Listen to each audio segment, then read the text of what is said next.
अस्सलाम वालेकुम नाज़रीन, मैं हूं आसिफ जट। सीमा हैदर इस वक्त भारतीय एजेंसियों के हाथ में है।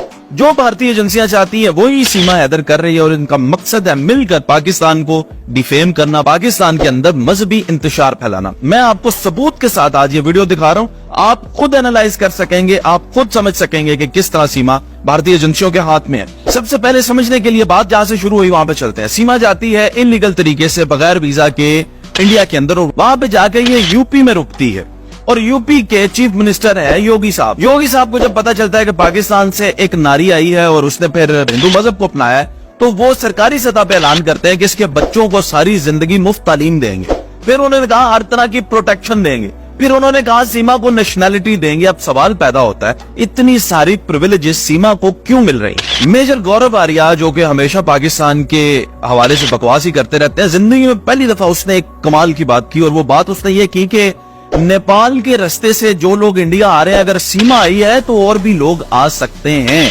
ये कल पहली दफा अपना मुंह खोला मेजर गौरव आर्या ने सीमा केस पे। जी मेजर साहब, मैं आपको बताता हूँ, वाकया ही बहुत सारे पाकिस्तानी नेपाल के रास्ते से इंडिया में घुसे हैं। ये आपने बिल्कुल दुरुस्त तजिया किया। मैं आपको एविडेंस के साथ बताता हूँ। सितंबर 2022 में जाएं, इकरा नामी लड़की जो कि लूडो स्टार गेम खेलती थी और लूडो पे उसने मुलायम सिंह जो कि यूपी का ही था उससे मोहब्बत कर ली। 26 साल मुलायम सिंह, तो आपको याद होगा, मुलायम सिंह से मोहब्बत की, वीजा अप्लाई किया, इंडिया ने नहीं दिया।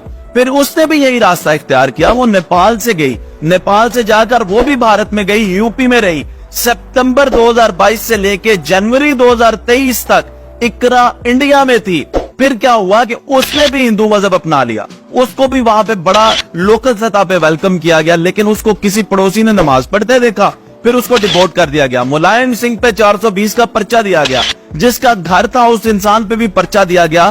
तो सीमा को इतनी प्रिविलेजेस क्यों मिल रही हैं? सीमा के साथ तो 4 बच्चे भी हैं जो मासूम हैं, जिनका बाप कोई और है। अच्छा, मैं सीमा को सीमा हैदर ही कहूंगा। सीमा हैदर इसलिए कहूंगा, सीमा सचिन नहीं है। जब तक इस्लाम में आपको तलाक नहीं हो जाती या आपको अदालत किसी के निकाह से आजाद नहीं कर देती, आप तो उसकी की बीवी रहती हैं। तो अभी तक सीमा हैदर की बीवी है, इसको सीमा हैदर ही कहना चाहिए। इंडियन मीडिया वाले भी समझदार हैं, उसको सीमा हैदर ही कहते हैं। आगे चलें, जरा सीमा के बारे में चंद बातें देखते हैं। हम बहुत करीब थे, यानी हम इंटरव्यू करने वाले थे सीमा के। आपको पता है हमने जूम के जरिए से सीमा के शोहर हैदर का भी इंटरव्यू किया था और जूम के जरिए हम सीमा का भी इंटरव्यू करने वाले थे और सरकारी सतह पे हमें मना किया गया।